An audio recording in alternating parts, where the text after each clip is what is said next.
Hi there, and welcome back to the Focal Plane podcast. Let's share the good vibes and give this a subscribe. So one of the things I've always been fascinated about in the photography space is about communication. So I'm not just talking about what we say, but specifically what lands on the other side. So we may say exactly the right things, and on a piece of paper, it may look absolutely perfect. Nothing wrong with that. But what the person takes away, be it our client, our target audience, or whoever we're trying to reach, it doesn't necessarily always match up. And that can be a problem sometimes. But if we understand the mechanisms by which that process occurs, or we can unlock some of the secrets around that, well, that could open up a whole world of opportunities for us, particularly when we're talking about communication between generations, which can sometimes be a challenge. So my guest today is somebody who lives in the space that helps people to understand exactly how those mechanisms work. And one of the things I love about him from the conversation I've had with him before is his desire to really help people come out of their shell and flourish with respect to how they can communicate their ideas in a way that really lands. Because some of the most brilliant minds don't always get that right. And we can really help people unlock that potential. So Andrew Dowsett of Rhabdomancy, thank you very much for coming. Oh, thank you for having me. It's a pleasure to be here. Fantastic. And you are an intergenerational communications expert. Yes, indeed. Yeah. Yes. Yeah. And you have various other facets in the work that you do. Would you mind just telling us a little bit about that? Yes, of course. Yeah. I mean, probably one of the biggest things that I do is, as you rightly say in the intro, and thank you for such a wonderful intro, is help people communicate better. That can be on a one-to-one basis. More and more these days, it's in an organisational basis, usually within businesses. But increasingly as well, as you touched on, it is helping perhaps the younger generation and the older generation at work, or as we sort of call them, early career and latter career, communicate across the generational divide, and also break down a few of the barriers when people think that there are perhaps these generational biases in play, which really, when you dig below the surface, are just that. They are biases, but are they true? The other facet that I have is that I often help people get ready to speak on stage as well. So, public speaking isn't for everyone. It scares a lot of people. But it is untrue to suggest that you can't become better at it with practice. Like anything, even the worst pianist in the world can become better at playing the piano if they bother to practice. Yes. And a lot of my work also helps then people become much more confident communicator on a one-to-many basis, which again really helps people with their confidence and helps them to get their message across. And just to touch back on something you said on the intro, it's really about helping them understand how to land a message with their audience, because it is not necessarily about what they want to say, but it is often about what their audience want to hear. And I do quite a lot of work in that space as well. Yeah, and the thing is, we've always, when I say we, I imagine everybody out there, and if they tell me this doesn't apply to them, they're probably lying, have had moments where, you've really felt like you've nailed it. Whether it's even a meeting, a conversation, a presentation, you've done your homework, you've got absolutely everything nailed, you've come out of there feeling like, the world is yours. And then moments or sometimes, a long time afterwards, you find that actually things didn't land the way you thought. And it was really a key thing that you mentioned there. You talked about, with enough practice, anyone can improve. But it's also, and I imagine this is where your work comes in, is understanding how to practice right. Because you can absolutely fall into bad habits. That terrible pianist who's trying to get better, if they just continue doing the wrong techniques and trying to practice on those, that's they're not going to get very far, and they'll get frustrated. And then then people can absolutely get their own internal monologue to say, well, I'm no good at this. If I've tried this much and I grafted this hard, but I'm not moving further, then there must be something innately about me that means that I can't. But again, this is where I'd love to hear your insights. So what sort of things are you finding? You touched a little bit on biases, but what sort of things do you find maybe presumptions or assumptions that people make when they come to you about where they're sat at the moment, and how do you navigate around that? Yeah, I mean, you're absolutely right about assumptions, especially in the space where we're talking about perhaps the younger members of a workforce communicating with the older members of a workforce. People often drift straight back into that unconscious bias, them, they, the other is not doing the things the way I expect or I want them to do. And when you dig below the surface, that is usually because of a breakdown in communication. Yeah. And one of the things that we see quite a lot really is application of your own thought process on the world around you, and then that application perhaps being out of step with the other generations. And that's where where you find it grates. A good example of that, of course, is the way we communicate more professionally in the workplace, especially around things like use of the telephone. Yeah. Where anybody who's, say 35 or older, just to draw a line in the sand, although I do try hard not to put lines in the sand, but let's say 30, 35 or older, probably grew up using a telephone mainly to talk. And anybody who's over that grew up using a telephone mainly to text or to use for social media, et cetera, et cetera. Sure. And there is then a tension that builds, and you will find that people who are older in the workplace, and I include myself in that category, will be a little aghast that people who are younger than us won't pick up the phone to get a simple answer to what we regard as a simple question.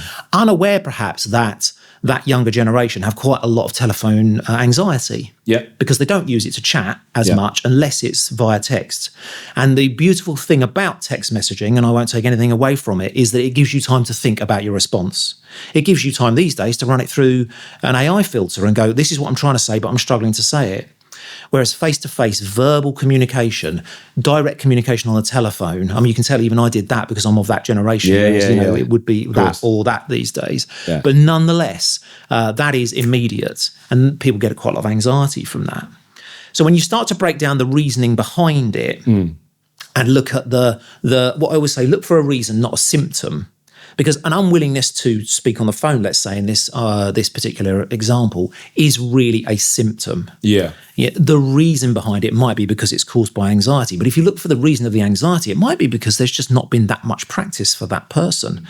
They've been jettisoned into the workplace from something that's very comfortable, like, let's say, the education system, and discovering that some new rules apply that they don't really know how to work on. And they aren't perhaps ready to navigate that without some help. And of course, that's where, if you are good in your workplace, intergenerational communication can really help both learn from each other. Yeah. So then what we start to do is we dig into it and we say to ourselves, right, how can you learn from that person and how can that person learn from you? Ultimately, to make sure that when it is time to communicate with each other about something critical, communication barrier is the last thing you need to worry about, not the first. And that's really what you're driving towards. And have you got any, that's a really nice breakdown of that. Have you got any examples of, let's say, workplaces that you worked with or groups of people that you've worked with where you've seen this kind of unravel, or you've helped them to specifically overcome that, as I say, the they, the them, the othering, that breakdown in communication that may have happened within an organization? Have you seen? Spring to mind, I mean, this is it. It's all I'd love to hear, just to really put some practical application to that, just to hear where that comes from. So that example I just gave you is kind of was a sanitized version. And whilst I won't mention any business names, of course, you tend to find as well that, broadly speaking, in the business world, the older you are, the more senior you are. Not always, of course, but generally with longevity within a business or a business context and your career, you're more likely to then be a manager. And what you will find then, and if I can think of one example particularly, if you have got a business that employs a lot of younger people. So I worked with a marketing department recently. Now, my background before I went into doing this is within the marketing advertising sphere. And I worked with quite a large marketing department recently where their average age in the business was well sub 30, possibly even sort of sub 25. So you've got most of the workers fall into a category where they're very comfortable communicating with each other. It's second nature because they are from the same ilk, if you like. But they were struggling to understand the nuance of conversation, the nuance of communication style and channel selection, which we'll come on to in a minute, from anybody who was their superior in the workplace who was perhaps over 35. And again, it comes back to those issues around understanding preference and not confusing that with an unwillingness or necessarily a bias, but understanding their preference. A prime example I always give for this is urgency. So let's say you are inducted, and this is based on a live example. Let's say you're inducted into a new business. You join this marketing team. You're in your early 20s, so you've got a few years under your belt. You know how to work. You're well established in that business, and you're inducted into a new business, and they say everything goes on the shared workspace. All of the updates go on the shared workspace. Now that's usually something like, OneNote or Microsoft Teams, or some other intranet of some kind. Something like that. And you will find that all the projects are listed there, the updates are given there, anybody can jump on there and go, right, this is what's happening. So Mr. or Miss new entrance into that business goes on the shared workspace and logs something that's quite important and quite urgent. And then they go, oh, I should probably put a note in the Teams channel as well. And I should just say, hey, like hashtag everyone or at everyone, this is occurring, because they've been told to do that. Now, then their manager, who's about my age or a little bit younger perhaps, comes along and says, why didn't you phone me? This is urgent. Why didn't you phone me? Because my generation were brought up in a world which was, if something was urgent, the phone was the only real urgent way of communicating. And urgent means you need to speak to someone, give them an update, get a feel for, how angry or upset or worried they are about that thing, and then respond accordingly. Because a telephone conversation, of course, as far as the manager is concerned, is two-way. It's, what's happened? Okay, let's do this. And it's done and dusted. Of course, your senior manager in this situation as well is unlikely to be on the channel every moment, because they've got 101 other things to be doing, as well as managing the team and producing their own work output. And what you will find is they're perhaps only checking it a couple of times a day, because to them it's more of a passive feed of information. Ultimately, you end up with, why didn't you phone me? Now, that can be absolutely easily solved if the right rules of engagement are put in place at the time, which is everything goes on the Teams channel unless X, Y, and Z occur. Sure. It's urgent. You've burned the building down. A client's upset. We've had a call from a press officer and they're concerned about X, Y, and Z. So there's lots of examples where you would go, this needs to divert to phone. And then when you do, you're just laying the groundwork to make sure that the channel selection, which is why I wanted to call back to channel selection, is the right channel for the scenario. And it becomes less about the people involved, less about where you are in which generation you are, because there are plenty of people in my generation that hate using the telephone. I totally understand that. There's plenty of people who very much enjoy a good chinwag on the phone, regardless of their age range. I've just picked that as a very live example because it's one that comes up all the time at businesses that I work with. Yeah. But the channel selection then becomes about the scenario. And it's not about you. It's not about me. It's not about a younger worker or a latter careers worker. It's about the scenario.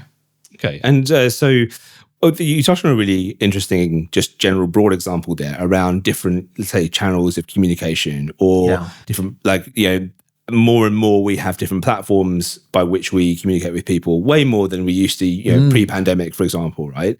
The fact that Zoom calls are entirely normalized where they weren't before, the fact that, yes, things like Microsoft Teams or other setups enable things. Yeah. Like, oh, great. This is a great way of getting out all these messages and keeping things in one centralized area, but also create this, for some people, it can feel like a bit of a gargantuan thing they can never quite overcome. It's like, well, hang on a minute, now I'm bombarded with all of this, whereas before, the same information that was still relevant and still something I needed to know was coming at me differently. Yeah. And that's, and some people, and this has nothing to do with generations as far as what I've seen, will struggle with that, and others will take to duck to water. So what is it that separates that then, and how do we help mitigate those scenarios? I mean, good question. So, on the subject of channels, channel overload is something we are seeing more and more. Yeah. And as you say, sort of pre-pandemic or even sort of maybe a little bit before that, so within the last decade, let's say, most people had 3, 4, maybe 5 channels of communication that they were dealing with every day. Sure. A bit of text, although you didn't do a lot of business via text, let's say, but it was email, it might have been a bit of an internal shared workspace, because, nowadays, obviously, you have those shared workspaces that can actually bridge into your suppliers and your customers as well. But you'd have internal shared workspace, and of course, you'd have the telephone. I mean, there are many people out there that remember still doing a lot of business by fax when they needed a physical signature on things, right? But there were 4 or 5 key channels.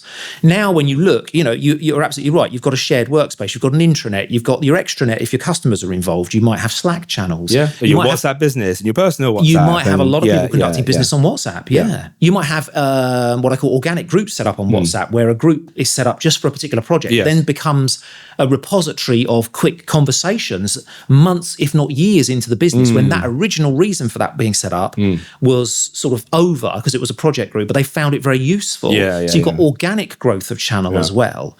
And then quite rightly, you've got people saying, how do I manage all of these channels? Because it's either info overload or I feel like I've missed something. And you might even have an internal version of what I call a social media channel, which is sort of ring fenced within your business. So a bit like Facebook for work. There's a couple of the ones out there that are quite popular, and they're great because they give the businesses involved a certain amount of ability to ring fence it in terms of intellectual property and or security. But of course, there's a live feed on there you're supposed to keep up with as well, right? Exactly. Yeah. What we say to people is we say, right, actually, take everything off the table. So it's a really good exercise. You can do this with loads of things. But if you took everything off the table, rather than trying to choose things to throw out, take all of the channels off the table and then agree which ones need to go back on the table because they're vital. Now, that does two things. First off, it will usually highlight in that classic 80-20 rule, it'll usually highlight where 80% of the actual work is getting done, all right? And it will also highlight if you've got preference challenges, regardless of whether that's generational or not, but where you've got different groups perhaps who much prefer a different channel. Yeah. But what it does do is it will highlight to your management team or anybody that's struggling with communication channel overload to go, right, actually, those 5 that I've taken off the table, but I've only put 3 back on, those 5, maybe I can only check them once a week. Or I'll diarise to check 2 of them on a Monday and 2 of them on a Friday, or whatever they choose to do. Certainly the more what I call passive channels, the ones where there's just information, the ones where there's something on the internet about, I don't know, the company sports day coming up and things like that. Yeah, you want to know about it, but you're not going to lose sleep or business over it if you miss it. Sure. Those go to this end or they go to that end. And then the stuff that goes back on the table is like, okay, this particular project page, that's important. The Slack channel that we have that supports it or the Teams channel that we have that supports it is constantly getting updated because it's a live project. So that is important. Email is often, certainly still within the business world, important because there is a paper trail. And if it's going outside the business, you've got confirmation, etc. And then you'll go, oh, actually, okay, that feels a bit more manageable straight out the gate. And then again, you can do the same sort of subject again, if you like, and go, right, which of those is the most important of those? And which one should I be spending more of my time on? Because you will get a lot of people that sit down at their desk in the morning and they go, oh my God, on a Monday, I've lost half a day just by keeping up with the comms channels. Yeah. I'm not being productive. It is productive time, but at what point do you draw the line? Yeah. So we would advise people to look at all of those channels. The great thing about it, second to that as well, is you can do it as a group. It does not need to be, and it will not work if it is one manager dictating. And we've seen this before as well in businesses. If your entire workforce wants to communicate in a particular way and you are the manager and the only one who doesn't want to, doesn't matter how often you encourage them to do what you want or beat them with a stick to do what you want, metaphorically, they're always going to have workarounds or little chat groups that aren't official, these kind of things, because that's how your team wants to work. Yeah. But if you sit down together and go, right, let's just address our channels and say everybody has agency in this decision, which channels are we going to select and why? Comes back to what I said earlier as well, because you can have what I call channel hierarchy. If something is urgent, it might not need to just go on the chat channel. It needs to go up here, here, and here. Then it starts to give you a framework which everyone buys into because they help design it.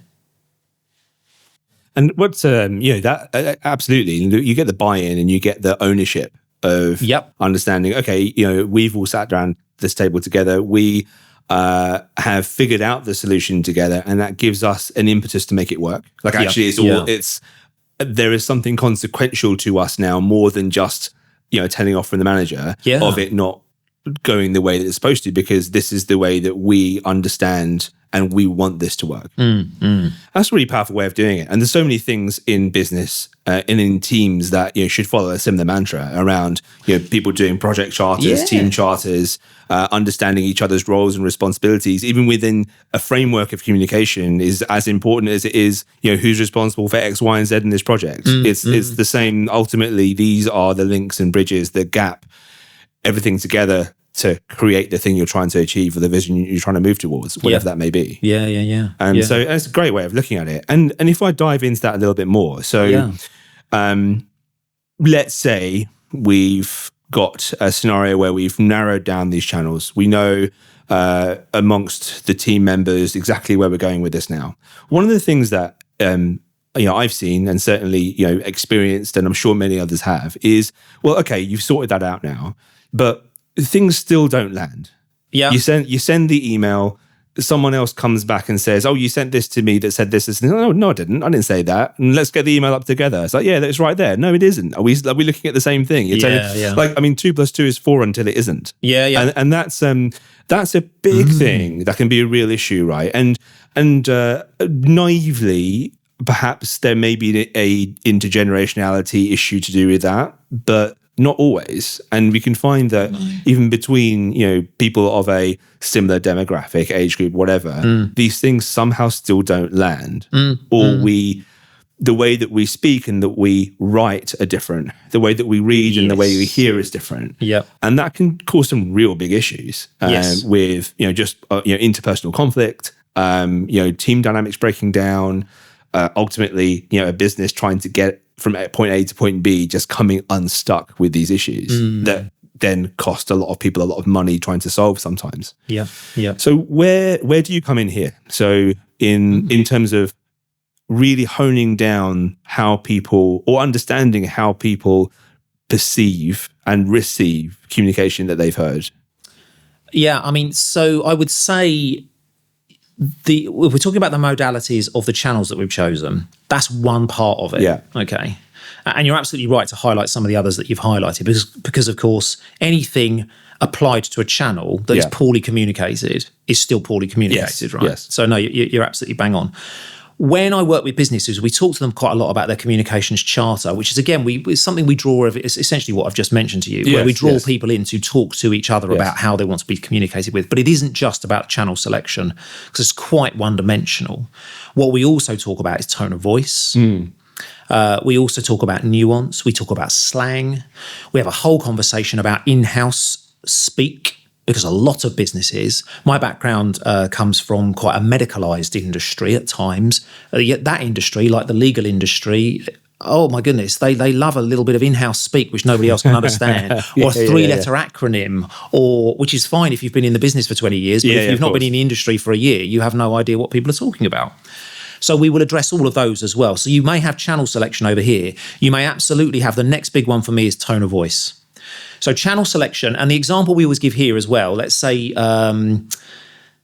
client-facing information or communication is often slightly more formal. Okay. Unless you happen to work for a very, funky up-and-coming brand, or, some kind of whiz-bang brand agency, or your perhaps TikTok generation, but I guess like creative industries may fall into that to a degree. Sometimes they'll be a little bit more laid back. Sure. But you will find, if you dig below the surface, communication that's going on, certainly when you're talking about contracts or deliverables to an organisation in a B2B world, so business to business world, that is a client of yours and who are paying you money for a service, you will find that sort of level of respect goes up, and that level of formality follows. And the reason for that is to try and mitigate nuance. If somebody says, well, I thought the contract we agreed was this, and you said that. Sure. So there's a very real reason for it. But there's also that, as I say, that respect angle. So alongside, when you've picked your channels, which, let's be honest, when you're dealing with a client, is often written, email, if you want to paper trail, or even if you're on the phone with them, and a physical phone call, or a Zoom call for that matter, Teams call, whatever it is, you will find that formality, and in my opinion, should rise a little. Because even familiarity and friendly gesture and friendly conversation needs to have a line there when it comes to, well, actually, we're providing you a service and you're providing us with money, or vice versa, right? So we will say to people, right, we need to understand the nuance of tone of voice. And we'll do quite a lot of work around what is and isn't acceptable tone of voice, not just when you are speaking, but when you are writing. Yeah. And that covers things like acronyms. It covers things like shortening of words, or signing off of an email, and making sure where emojis are used, that they are used and understood by all. And the example, I'll give you an example if I may, which I always find fascinating here, is that my parents are well in their 80s now, but they are quite technologically focused. They want to not be left behind by technology. Sure. So they will happily be all over their phones. My dad's got a tablet computer, which he does most of his life on these days. Yeah. But my mum is a fantastic communicator verbally. And she loves a text chat. We have a family WhatsApp group, blah, blah, like many families. Absolutely loves it. But she's very obtuse. We don't really sometimes understand whether she's joking or whether we should be phoning her because we're concerned. Because she'll just throw out emojis. She didn't grow up with emojis, of course. She's a very late taker to technology in that respect. You're talking somebody that was at school in the 1960s, 50s and 60s. So this is a whole new world to her. So very occasionally, myself or a sibling will have to just take her aside and go, Mummy, are you sure you meant to send that like head exploding emoji? Because we all thought you were angry with us for our response, that sort of thing. And she was like, no, I was just like, busy day. Right, okay, Mum. Sure, yeah. So now you translate that into a workplace, of course. And we are always very cautious when we say to people, are you using too many emojis? Is that going to haunt you? Always think, if you ended up in court having to defend that emoji, could you defend that emoji, So now I know that sounds like I'm a total party pooper, but there is a reality to the fact that by having the conversation now, you then don't have to have it on the fly or reactively in the future, because you're saying to your teams, this is one element of our communication charter that we have agreed. Let's not get overly worried if we put a thumbs up in an email, but let's get worried if there's a lot of emoji back and forth, let's say. Yeah. And as you've kind of highlighted there, the way that these channels evolve, even outside of the bubble of a particular business, that's going to have an impact at one point or another, and on that sphere, because what the trend now is to use this emoji, or that's a new thing now, and inherently through subconscious behaviors, these things sometimes slip into that work email because you're not necessarily compartmentalizing it in the way that you would. Well, the way that you would do most things, because it is inherently that's part of my outside communication, and that's how I talk to my friends and family or whatever. Inherently, you're not always got a complete switch to business brain. No, understood. And that can sometimes slip through. So then I guess the way that one might mitigate that is to review your charter every now and again. But is there another mechanism by which you advise businesses or organizations when these things slip up through no fault of not following a charter, but just things have evolved?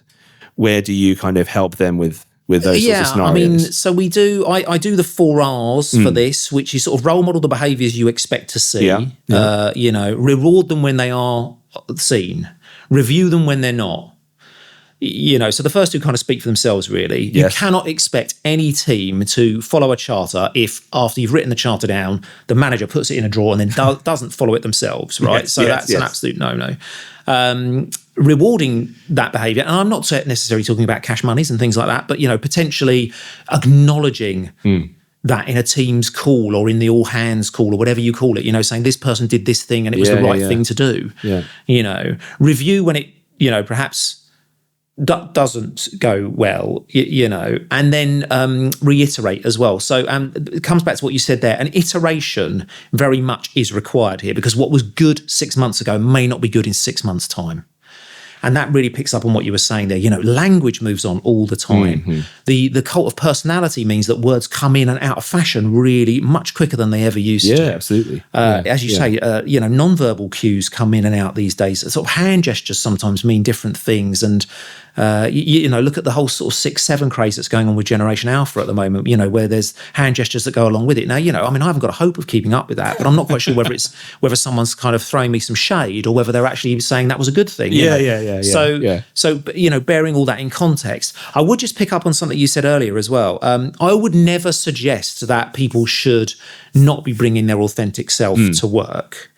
But there is a reality to the fact that work is work. Yeah, of course. So we want to create a inclusive workspace where people can come and bring their authentic self to work. And then, because often this conversation will lead into a diversity space where people say, but I really struggle with using the phone, or I really struggle with understanding the nuance of when someone's written, or because they put a full stop and I thought that was a bit rude, or they put an exclamation mark, these little things that the other person was just rattling out an email, didn't think, or rattling out a text and didn't think.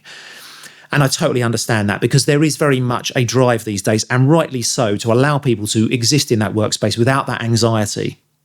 But again, I will come back to the only way you're really going to bridge that divide, regardless of whether it's an age-related one or like a diversity and inclusion-related one, is to put those things on the table in a safe space and go, all other things being equal, we've picked the channels for this and that, and we've looked at our tone of voice, and we've talked about the hierarchy of language that we use, but I still really struggle with X. If people can come to a workplace and be comfortable saying that, then I think we've achieved something great.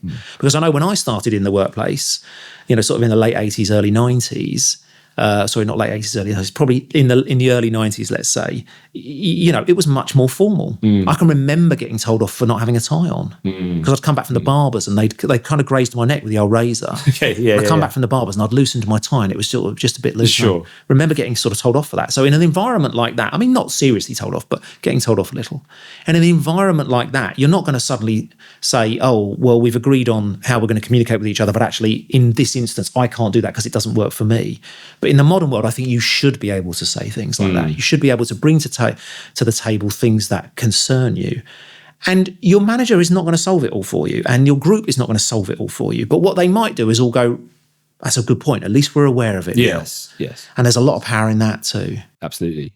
And just to segue a little bit, I guess. Yeah. But pick up on the tone of voice. Yep. Element that you mentioned, because we're talking as well about how you help people with public speaking, and you also just mentioned about how tone of voice within an organization isn't necessarily the same as the tone of voice that is outwardly facing. Now, part of that is, to my mind, also comes in as a difficulty that some people might have in expressing what is going on internally outwardly when they want to. It's a necessary thing. They're really trying to get a good message out there from what's going on in, I'll take it even for me, like for what I do in my photography and how I go about things, and trying to impart that onto my target audience or a client that I may even know very well, but I've got some new things going on, or I'm trying to help them understand the nuances of how I do things. But my brain is very much in the, okay, like I'm the expert here, and here's how I think about this, and internally my own monologue tells me this, X, Y, and Z. So what kind of pitfalls do you come across when someone's then, let's take an example of speaking at a conference or an event where they're presenting either an idea, a business, a new product, or whatever it may be. What pitfalls do you see people coming up with, repeatedly, that you see and identify can help kind of easily mitigate? I mean, the biggest one straight away, and this is always where we start the training as well. So when I do Power Presenter training, we absolutely start here. And the most important thing is not about what you want to say. It's about what your audience might want to hear. Okay. And that is where we start with the training. And the reason for that is because 90-ish%, I've made that up on the spot, but let's say 90-ish% of people, when they go into a public speaking scenario, especially if they're not very comfortable or confident, their only goal is to get out the other end without looking silly, to not trip over their words, to remember to say all the things they wanted to say, get to the end, breathe a sigh of relief, and realise they don't remember anything they said because they were like a deer in the headlamps. Now, if you translate that through to people who are really memorable speakers, or people who you've seen yourself and you think, wow, I could listen to that person for ages, I will guarantee you it's because they've thought about what they're saying means to you as an audience member.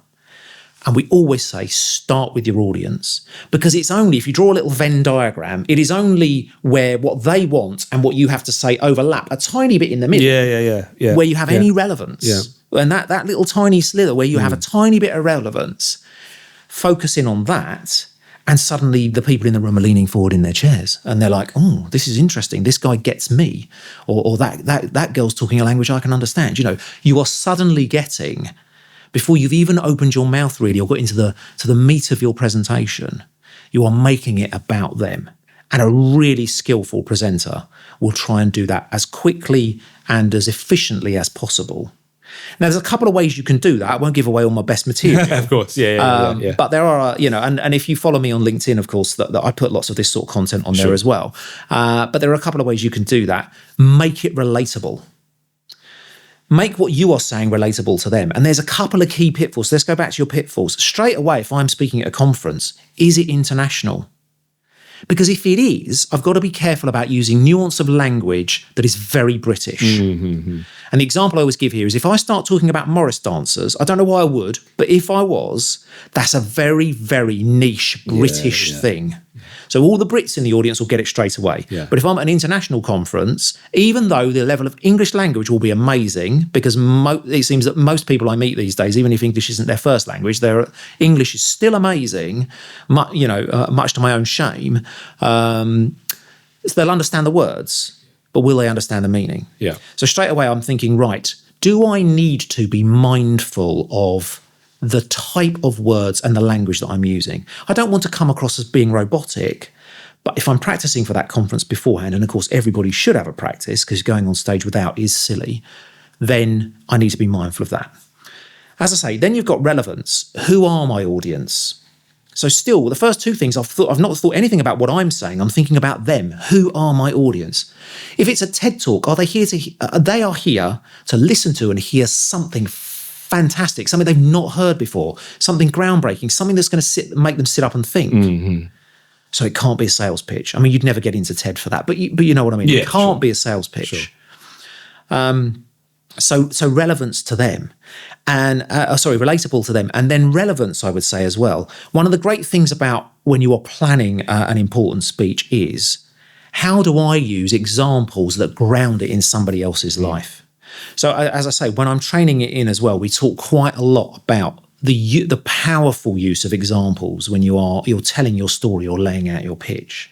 Now, there's lots of other things you can do as well in terms of the cadence of the story that you're telling. If you want people to feel excited, you will start perhaps to speed up and you'll use big explosive words and things. But what I'm really talking about here is when you walk in or out onto stage or you're stood up at the front of the boardroom at work, wherever it is, what do they want to hear? And how can I use 2 or 3 of those things to make sure that there's a good chance they'll bother listening to me?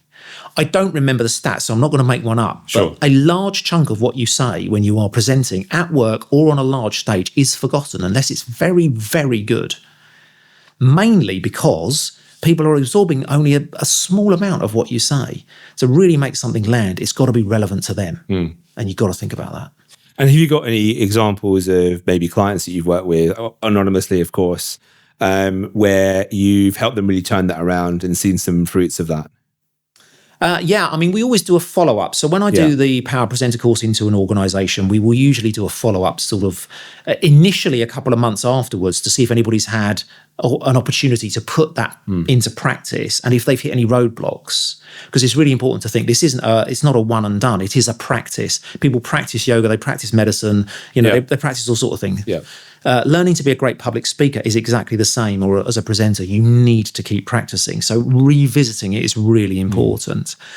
Then perhaps 6 months later, if I get the opportunity, I will always be seeking feedback to see if people have really turned it around. Because really, I don't mind telling you all the audience, that is where the proof of the pudding is for me. That is me saying to my future audience, look, these people really benefited from it. And we will be looking for testimonials, either where people will be willing to say something and perhaps we can capture it, or they'll write me a written testimonial. We've had a couple. I have an ex-colleague who I worked with who actually worked at the same organisation with me. And then when they found out what I do, they sort of contacted me on a one-to-one basis. And they were very, very woody in front of an audience. They recognised this. Sure. They recognised that. And so we did, and I say this to people a lot as well, if you really want to get under the skin of understanding your own pitfalls, record yourself. And people hate it. But we did a recording, we did a video. And we videoed this person in question, and they presented very, very sort of woody, stood up, arms by side, very, very woody. And interesting enough, then we went into the Q&A, and as soon as the formal presentation bit was done, and they were a subject matter expert on what they were talking about, so they knew they could handle the Q&A, no problem. They went into the Q&A, and they were a completely different person. And afterwards, I said, well, what was that all about? And they said, well, presenting is presenting. And they built presenting up in their mind, public speaking up as a thing. Yes. And I said, but in the Q&A, you're so natural. Yeah. And they were like, yeah, well, it's just a chat then. It's just you asking me a question and me riffing the answer. Yeah. Not dissimilar to what we're doing here, right? Yeah. And I was like, well, this is a bit of a head scratcher. So I said, how can we get you to not be like that and be more like that, and be more like, so they're on a journey. But what they did is they I helped them put some very practical things in place, which was treat the whole presentation like someone's asked you questions. Sometimes if they had people in the audience, and there was a lot of that, they had people in the audience who they knew, they would seed questions. So rather than in their minds say, I'm going to talk for 20 minutes about X, Y, or Z, they would say to themselves, I have a theme that I'm going to cover and I'm going to answer the burning questions of the day. Yeah. And I would say that to anybody listening now, actually. Have a go at that. If you are struggling to think about how you're going to present in the future, or you want to talk about something, but you don't really have I want to say these things and go through it in this way, go back to, well, what do my audience want to hear? And go, right, what's the burning question of the day? There's 3 or 4 questions that surround this particular thing in my industry or in my hobby or whatever it is. I'm going to attempt to answer them. And by doing that, this person really went from being sort of very mono, very one-dimensional, stood up rigid at the front like a child sort of speaking at assembly, to a more comfortable, and I say it's a journey. They've not cracked it yet, and that's an extreme example, but they are on that journey. But I was very pleased to hear that hasn't stopped them. Yeah, good. So months later, they're sort of saying, I really nailed a presentation today. I did the techniques, and that for me is that's the gold dust, right? Because I love to talk. I'm here. I'm talking about the things that I do, and I love to speak on stage myself. But I know a lot of people don't. But the real joy is when you get follow-up or feedback from someone who says, "Do you know what? Those communication techniques you taught me have really massively changed the way I speak with my team or my peers, or when I walk out on stage, suddenly I can take the techniques that you taught me, and they've changed my ability." And if I can finish on that note as well, for anybody who's interested who thinks, well, but why should I bother? There is loads of research out there, and I quote some of it when I teach as well. There is loads of research out there that says if you are comfortable and confident public speaking at work, you will earn more than people that don't, right? There was a big chunk of research done in the USA about those people that speak up and volunteer to do the client pitch and volunteer to speak at the company town hall and volunteer to do the sales day. They're the people that get noticed. They're the people that get promoted. Yeah. So if no other reason, it is worth doing, it is worth becoming better at, it's worth practicing at regularly, because you might end up earning more. Well, no, absolutely. And the thing is, this translates to everything in life, like you kind of already hinted at, right? So, the things that really grip us towards people are the emotional connections we make.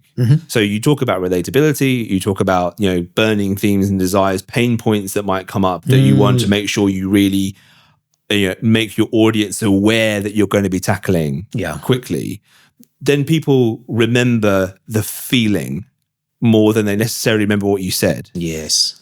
And that is powerful if you can harness that.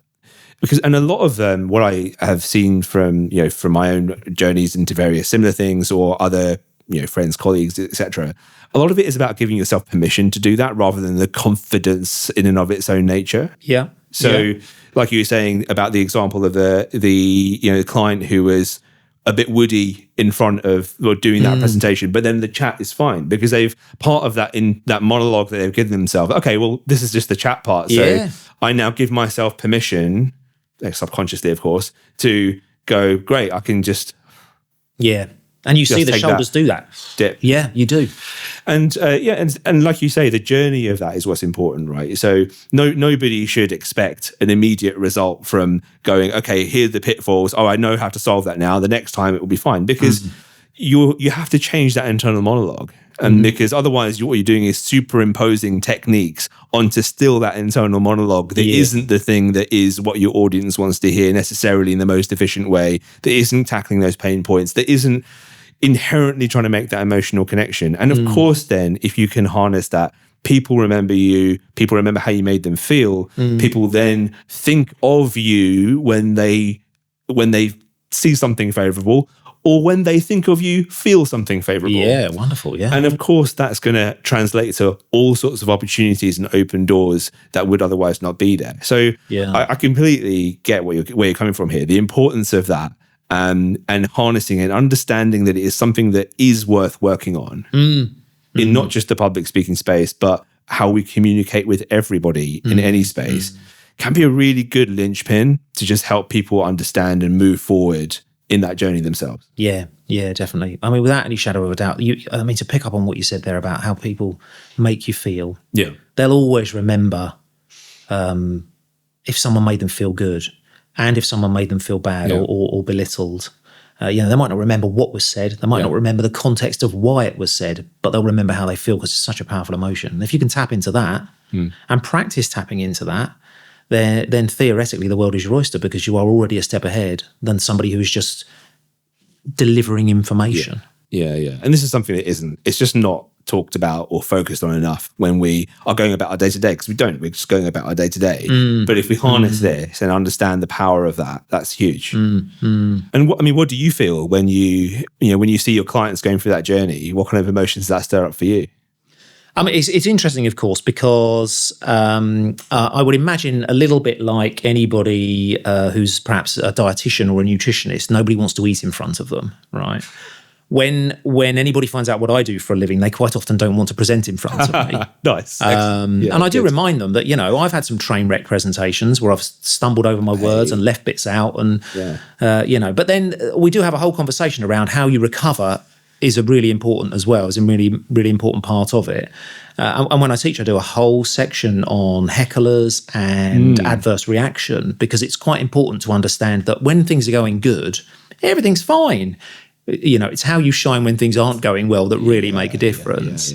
So there's an important part of it there. But yes, when I see, a couple of my ex-colleagues who now speak regularly, which is how I sort of got into this business, because I was helping some subject matter experts get ready to be stage ready, have gone on to work for other businesses now and are regularly doing quite sort of big national and international stages. And I think I had a small part in helping that. I had a small part in making them feel at ease on stage. I've worked with a lot of people who are very, very clever, very, very good subject matter experts, wonderful people to listen to. But when you put them on stage, we're really sort of scared by the prospect. And to help them on that journey to say, look, I like hearing what you have to say. Other people out there are definitely going to like hearing what you have to say because it is relevant to them. They have a stake in what you want to talk about. We just need to find your voice and give you the courage to get out there. And then when they do, it's a wonderful feeling. It's an absolutely wonderful feeling. I mean, I suspect you do yourself a disservice by saying it's one small part of that journey. I mean, clearly everything we've been talking about up to this point suggests otherwise. I mean, you're changing someone's entire framework to be able to, flourish and get themselves out there. That is not a insignificant feat. But I suppose I wouldn't be so arrogant to suggest that it's all me. They're doing the work, right? Yeah. So, sure. And much like, a yoga teacher, for example, I've used that example a couple of times, is a guide. Yes.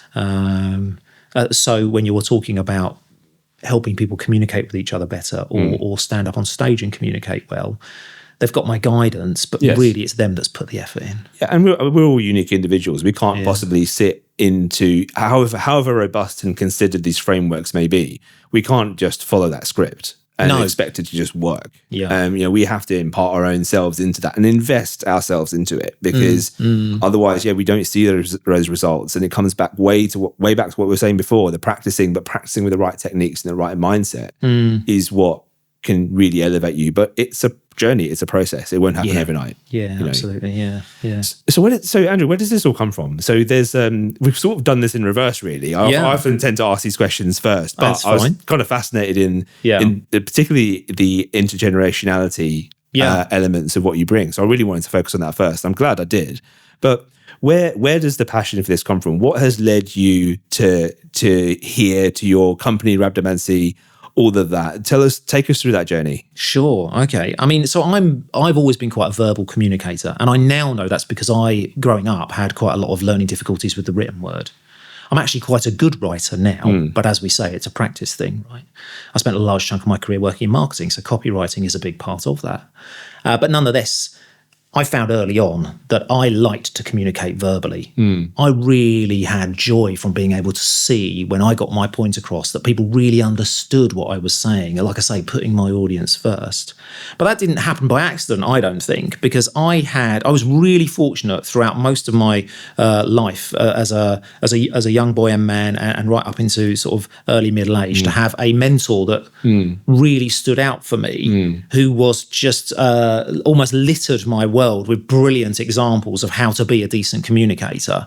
And it was only really recently that I looked back over the life of that person and was like, wow, there are so many wonderful examples there that I've taken with me right throughout my life. And then before you know it, I was like, these would make really good teaching points. These would make really good examples. I said to you earlier about using relevant examples that I can then give to other people and say, look, this is a real life example of how to just be better at that thing of connecting with another human being. So that was really fortunate for me. I'll happily tell you a little bit about that person. Yeah, I'd love to learn where that kind of, also not just about that person, but I'm fascinated when you say that you've known or have had moments where you really understood yourself to be getting joy from the verbal communication. Yeah. Where were the linchpins there? What were the things that you can recall as being the bits that really might sound a bit sinister, but when you get somebody to do something that you want them to do for you, that's always a really good sign. And I don't mean it's transactional or it's sinister in that respect, but I mean if you are in the workplace or you're at home or you're with your partner and you're like, I really need this thing to be done, and I need some help doing it, and you can explain it to them so they understand the urgency, or they understand how important it is to you, or the passion behind it, or how important it might be to them if it doesn't get done. Those are the skills that we're trying to impart, right? Yeah. And then a layer over that, some of the stuff we've talked about earlier around making sure that the nuance is correct so that you can clearly see that you've landed the right message and they haven't gone away thinking they need to do something entirely different.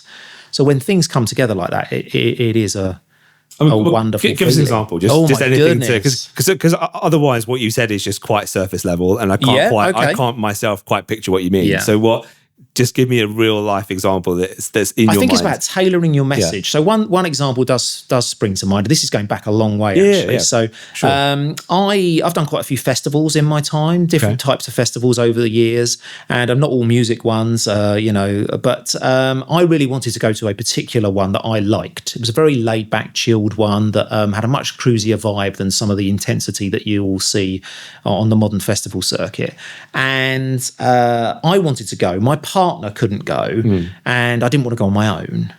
So I approached a couple of my mates, but I knew straight away, and this is what I mean, I don't want it to sound sinister, but I knew if I could get the language right with one or two of them and say to them, and really sell them on the subject, if I got one or two, then the others would go, oh, there's a whole group of us going, maybe we should go, right? And so I picked my audience. I was like, right, what's important to this particular member of the audience? And I thought, well, my mate David, he's got a lot going on in his life at the moment. He's got young kids, let's say, I think at the time, and he's due some time away, let's say.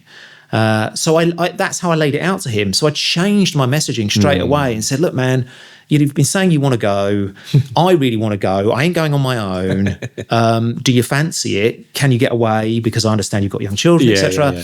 And he was like, yeah, that's not a bad idea. Of all the ones that I could do, lots of parents I speak to every year are all like, oh, I could do this, I could do that, I could do that, I could do that. And they don't get to do any of them because quite rightly, they are raising their children, right? And that's blooming hard work and time consuming. But I gave him a sort of an option. I said, look, I want to go to this one. Would you like to go to that one? Yeah, I think I would quite like to go to that one. Yeah, okay. I said, right, well, if I can get if car share, we'll get a group of the guys together, So then, of course, I went to a couple of my other friends who were on the fence and said, well, me and Dave are going. Yeah. Right? Nice, yeah. And they were like, oh, okay, you and Dave are going. Well, don't be left out, Well, sort of, yeah. So there's a scarcity element there as well. Nobody, there's only 2 extra seats left in the car by the time we've got all the gear in, So And it's a wonderful feeling to think. Now, I don't want that to sound like I was particularly manipulative or anything like that. I wasn't. But we are all manipulators. That's how we function as human beings. It's just whether your intention is noble or not is the question that then separates you out from being manipulative. I like to think I did it altruistically for David, but really, I did it for me. We'll take that, and then we can clip that for when he sees it. Exactly. But the interesting thing is, then when I went, I can't remember where we were. I think we had just been out for a meal or something with some of my friends, and we went home. And my partner, she said to me, I was in no doubt that by the time we would finish that meal, somebody was going with you, because she knew she couldn't go. And she said, I knew you were going to get somebody to go. And then, we ended up having 4 or 5 people went. And some of my friends who don't even live near me but heard about it then said, we'll come along as well. And we actually met them there. So, in that respect, that's not a business example, but that's a real life me example where. But that's perfect. That's a great one that helps you understand that. Yeah. So then tell me then about this mentor of yours. So you talked about the various examples he gave you that stuck with you, but let's hear about that. Yeah, so the lady in question is a lovely lady called Harriet Weston, and Harriet was a local matriarch, really, in that context, in that she was the go-to person for advice. Okay. Now, the interesting thing about this lady is that she was insanely old, right? So she was born in 1901. She died in 2008. Wow. So she lived 107 years. Yes. And she literally saw the birth of the modern world.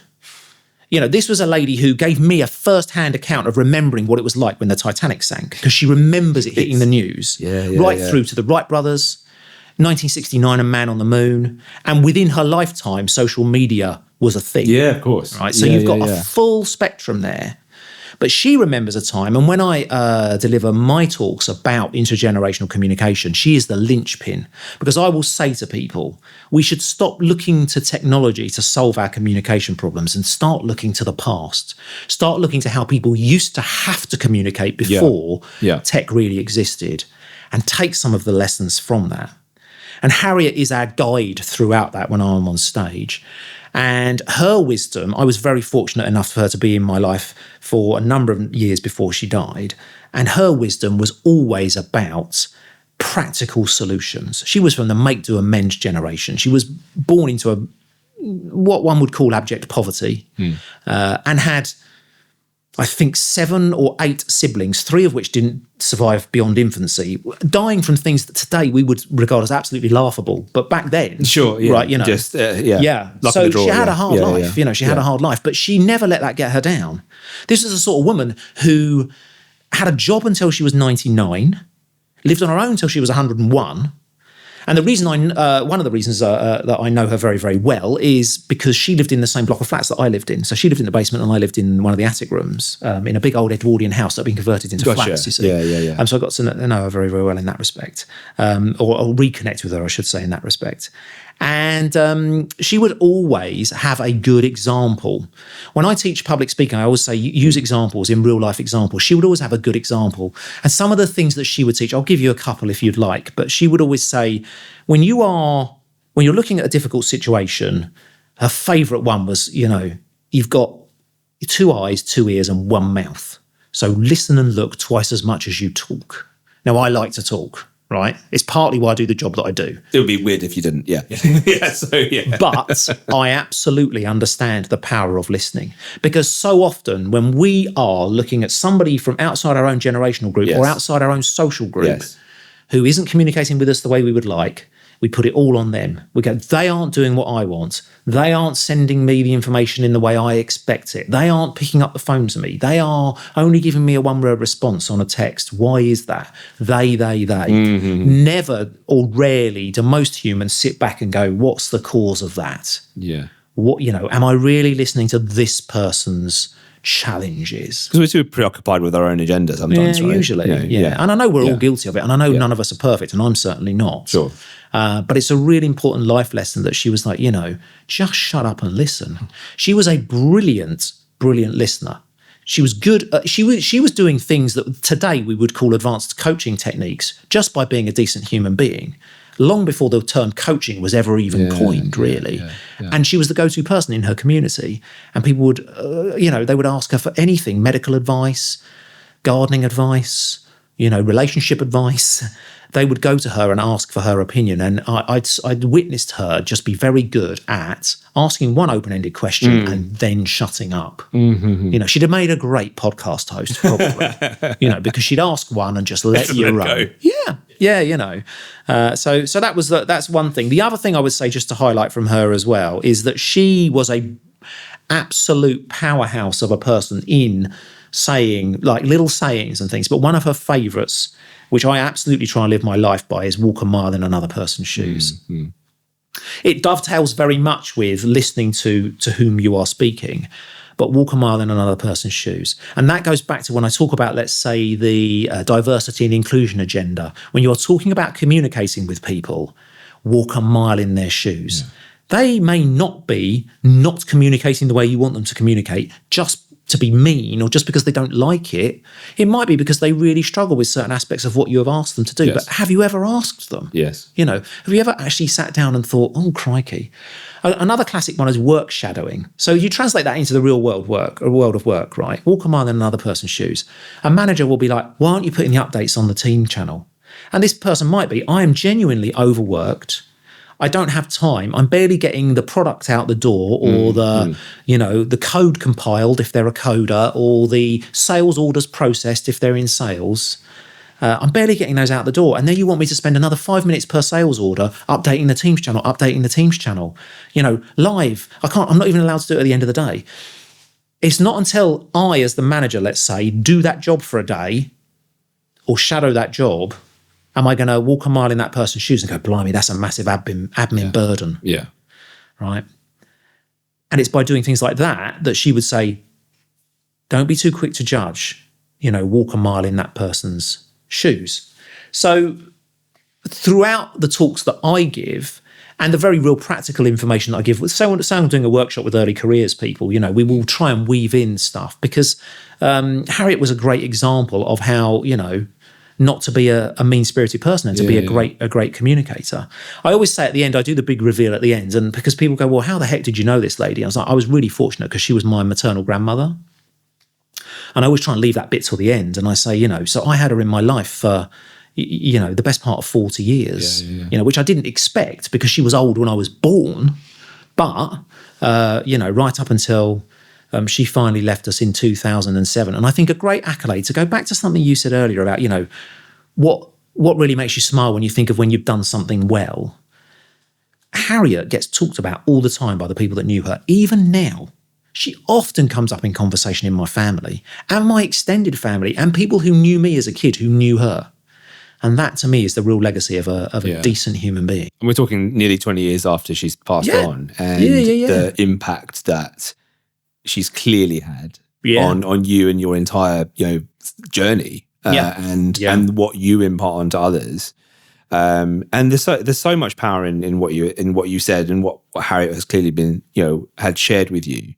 That walking a mile in another person's shoes thing is huge, because there are so many elements of today's world that we make so many assumptions on, or we they have this thing going on, that must mean X or Y. No, it doesn't. It means that some people of that ilk may have an issue with X or Y. It doesn't mean we have to pigeonhole people like that.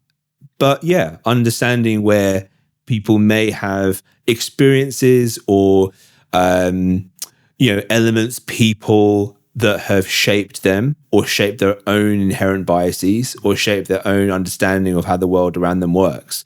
If you could harness that in how you kind of just go about your day to day, forget the business stuff, like how you go about the day to day, you can be a really good force for improving things, not just for yourself, which may be your own kind of own inherent selfish desire, but really helping people around you to flourish in a way that they would never have been able to get the opportunity before. Or they may have had their own limiting beliefs as to whether they could. But if someone around them has the mind to go, do you know what, I'm never going to fully grasp all the things that you've experienced. I'm never going to be able to say, I totally get that. But I'm going to be able to say, okay, I understand there's an element there. And if I was to try and see how that would make me feel, I can use that to help us work together and move forward towards a solution or move forward towards whatever journey we're going towards. Yeah. I think you're so right. The ability to lift somebody else up for no gain for your own other than to see them flourish is a wonderful thing. It's huge. Absolutely. And that essentially is where I think the real power of mentoring comes in. I mean, I wouldn't have called Harriet my mentor, but that's what I would refer to her as now, one of many I've had over the years. But that mentoring role, that ability where somebody gives of themselves for nothing other than to help lift somebody else up, I think is a truly wonderful thing. And it's what really sets decent human beings apart from the rest, really, isn't it? Hey, role models when we're growing up are massive. Like they're absolutely huge in shaping us and helping us in so many different ways of our perceptions, our behaviors, our understandings. Yeah. And there'll be people who will not have been very fortunate in that respect. There are people who will have grown up and not had good role models or struggled with that. And then they come into the adult world, they come into the working world, the business world, having not developed some of the things that would have been imparted to them by those role models. But then, of course, great, fine. That doesn't mean we're now stuck in that zone. It means that we have, a journey that we need to go on ourselves. But if people like yourself are understanding and harnessing that power to then really set them into the right path they're trying to go to, that must be an immense feeling when you see that start to take shape, when you see people just come out of their shell, experience things in the way they never would have done because of the things that you are helping them unlock by understanding where they come from, by understanding the journey that they've been on for at least that 1 mile. Yeah, exactly. For that 1 mile in their shoes. Yeah, without any shadow of a doubt. I mean, and especially when it comes to that whole notion of sort of helping people, I suppose. So one of Harriet's other wonderful sayings was, if you want someone to like you, ask them for a favour. I never really understood that when I was a kid. Sure, yeah. But she said there's a lot of power in asking someone to help you to then end up ultimately helping them. And you see that a lot more as well in the modern working world where we talk about reverse mentoring. There is no shame in a senior exec or a C-suite exec or somebody who's on the board of a business saying, do you know what? I need a junior mentor because I cannot keep up with the tech. I cannot keep up with the changing language. I can't keep up with the channel overload or other such things. Or I can't keep up with the pace. One of the things that always I highlight here when we're talking about how that sort of things works is social media response times. Some of the best businesses out there and some of the stuff we've all seen on social media where you think, yeah, they nailed that. It's because they gave the freedom to their social media team to respond fast, right? And because I'm an ex-marketeer, I find this stuff quite interesting. And then the stuff where it's really failed is where somebody on social media spots a trend happening like live. Yes. And they go, we should get in on this. But they're in a business that is so stuck in regulatory procedure that they know they're going to need to get 4 or 5 sign-offs before they can then tweet a response. And the moment has gone. Yes. The moment has gone. And if you can't appreciate or understand that because you're a senior exec and you want control, get yourself a young mentor. Because you'll be amazed how fast they go, you've missed the boat. Yeah. That was an hour ago. Yeah. You wanted to schedule a meeting in 2 days. It was an hour ago. It's already done, and there's huge power in that. And the knock-on effect there as well is that it gives anybody who's an early careers entrant into a business real visibility with people they would never normally get to meet. So yeah, I mean, if you're at all interested in it, I mean, I'm not a, I don't set up mentoring programs particularly, although I have done a couple in the past. But it is a wonderful thing to go out there and research. But the notion of reverse mentoring is becoming bigger and bigger in businesses at the moment, and it really is to help bridge that intergenerational divide. And keep the coalface connected with the back office. Yeah, and I know this is a huge topic in and of itself, which I know we're not necessarily in the right place to kind of dive into, but you can immediately see or envisage the transformational effect that can have on the culture of an organization towards that hey, the people on the ground show us how winning is done because they're the ones who are actually feeling it on the coalface, understanding the challenges, seeing them, having to deal with them. Whereas if there's layers and challenges of then I know how to deal with this, but I can't get this signed off.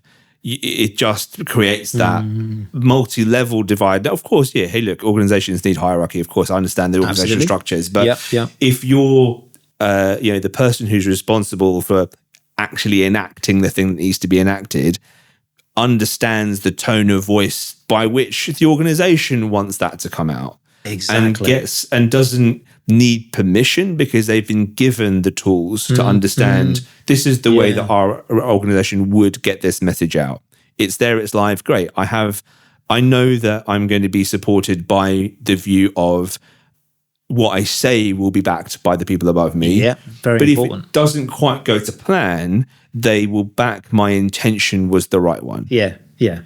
And if you have those two elements behind you, it's very powerful. Yeah, I mean, powerful. You've got competitive advantage there. You've probably got quite a psychologically safe workspace because those people feel that they have the autonomy and the power to act. Yes, and without any shadow of a doubt, that's because they will have had those conversations around understanding exactly what is and isn't acceptable, but then being given the freedom to within that framework to go at it. So I think just to touch back on how the mentors play into that as well, because it popped into my mind when you were speaking. I mean, I don't know if you've ever been a mentor or a mentee at all. As I say, I've had the fortune to be involved in a couple of mentorship programs at large organizations as well. Whenever you speak to the mentors, they often, especially the ones that are reluctant to get into it, afterwards they go, do you know what? I took way more from that than I gave. They always say, oh my God, I learned so much from the person I was mentoring. Now imagine that in a reverse mentoring or top to bottom and back again, mentoring relationship. It's absolutely wonderful to see when people who perhaps are a little bit reluctant actually get an opportunity to have a conversation with their peer, but who is divorced from them in the business because of hierarchy, and they take more than they give. Every time they say, do you know what, I took more from that than I ever gave. What a wonderful thing, because you realise that actually you're not just there to impart information and help the person you're mentoring along. You're going to learn so much as well. Yeah. So it's really, really vital. Yeah, no, 100%. That's a great insight to have, because you don't on the surface of it, when you talk about mentor-mentee relationships, you're never really thinking about the fact that the person who's doing the mentoring has a lot to gain. And I imagine if you're doing that reversal role, like you were kind of hinting at, the power that someone would gain or potentially to gain from understanding things that would actually come back to breaking some of that intergenerationality of saying, hey, it's not just the big exec that needs to keep up with what's going on down here or the trends or the tech or whatever, but the other side of, I kind of get how you operate now and where you've got to, how you've got to, where you got to. Maybe that's something I need to be doing, or maybe that's something I never thought of doing. Yeah, a bit of role modelling. Yeah. So there's a huge benefit clearly that can come from both angles there. Yeah, without any shadow of a doubt. I mean, I would never underestimate it as well. And for a bit of effort, it is a very, it's not an expensive training program in a business, really. If you've got mentors and mentees who are willing to put the time in, it can be transformative at very lowish cost, depending on, how you do it. So I would be a bit of a champion for that, actually. If I'll be like, get mentoring into your business if you don't have it, because it's huge, absolutely massive. So Andrew, on from all the things we've spoken about, then, so where is the future for you? Where are you going with your own career? Be it with Rhabdomancy or otherwise. Where are you trying to get to? Oh, that's a great question, and at this time of year as well, that's a really good question, because I've just been having that real sort of over the turn of the year reflective period. I mean, Rhabdomancy is flying along at getting me on more stages, getting the word out there about the importance and understanding the value in great communication within the workplace. I'm not the only person banging that drum, but it still needs to be banged loud and proud, I think. Moreover on that as well, tools. I do, as you alluded to, I like seeing when the things that I'm teaching are landing well, and then the workshops that I'm in are landing well. So I'm currently building quite a lot of tools to support that and toolkits to support that, which is things that you can take away practically. I love to be a speaker and I love to be on stage spreading my message, but that is one and done. And if they remember 20%, I'm lucky, right? Yeah. But where the real power is going, right, if you think about that, then do have a communication contract. Okay, well, what does a communication contract look like, Andrew? Well, I have a tool for that, which you can then, have a look at and go, right, can be adapted for my particular business. And and when I do workshops, that's what we do. We go through it together. So there's a lot more of that, me bringing tools to the table, practical things that people can take away as well. Longer term, of course, I would love to then perhaps morph that into, who knows, maybe a book to support it, so that there is reading material that has a bit more of the deeper dive research. Yeah. There's always an element of, if you're on stage for 20 minutes, half an hour, 40 if you're lucky, it is always surface level. If you're doing a workshop and you've got a couple of hours, maybe you can train in and teach some interesting elements and nuances of what you're talking about. But where I find I get a lot of traction is when I do like a 2-day workshop where people can go away, have a practice, come back, and then we can see the difference. Now, a lot of businesses can't commit to that. I understand that. That's a whole heap of difference to a keynote that you've only been on stage for 30 minutes. So what you can then do, of course, is have some decent written material on the back of that, and really having something that's tangible and takeawayable. And I love. I'm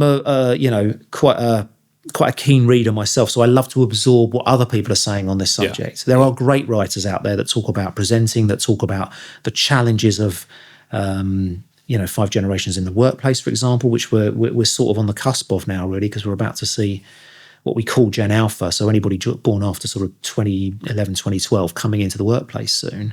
And there'll still be people, potentially my parents' age, who are still happily working or sitting on exec boards, and they've got to relate to someone who's 15, 16. That's a challenge, right? Yeah. So there's a lot of interesting work being done in this space, academically and within the business context. And I think it's a fantastic time to be involved in understanding the changing workplace. Brilliant. And how then, for people who are listening, watching you, what's the best way of them approaching you, contacting you? What are your social handles? Well, thank you very much. Yeah, I mean, so rabdomancy.co.uk, that's RHAB, because there's a silent H in it, like in rhythm or rhyme. So rabdomancy.co.uk. Or find me, Andrew Dowsett, on LinkedIn is where I put most of my content. Yeah. I do tend to find that in the business context, LinkedIn is the place to be and the place to be seen. So contact me there. And I would love to have a chat with anybody that's listened to this and said, yeah, I can relate to that within my business, or I can relate to that on a personal level. Because before you know it, there'll be people going, yeah, nodding along with what we've talked about. And perhaps I can help a little. Brilliant. And one final thing. Yeah. What's the one thing or one message or one pain point even that you want people to understand listening to you? What is the one message that you want to impart onto everyone? Okay. As far as communicating across the generation divide is, that nothing is that broken, ever. It is really people relying a bit too much on stereotype or reverting to type. Really listen, open your ears, and you will discover that genuinely you are not that different from the person that you are trying to speak to. Regardless of how you might be communicating now, the journey to a much better, more harmonious communication response in the future is not that far away. You just got to dig a little deeper, use some of the tools that we provide, and hopefully you'll have a bit of harmony on the other side. That's one hell of a message. I love that. I love that. That's great. And guys, thanks so much for tuning in. Give this a subscribe, because I love having conversations with people like Andrew that just teach us so much and can really help change the way that we can see our own selves and frame ourselves around the world around us. And I've taken away so much from this, Andrew. Thank you so much. Well, thank you very much. It's been an absolute really pleasure. Has so much food for thought there that I am almost certainly going to impart myself. So brilliant. Thank you so much for your time. Thank you.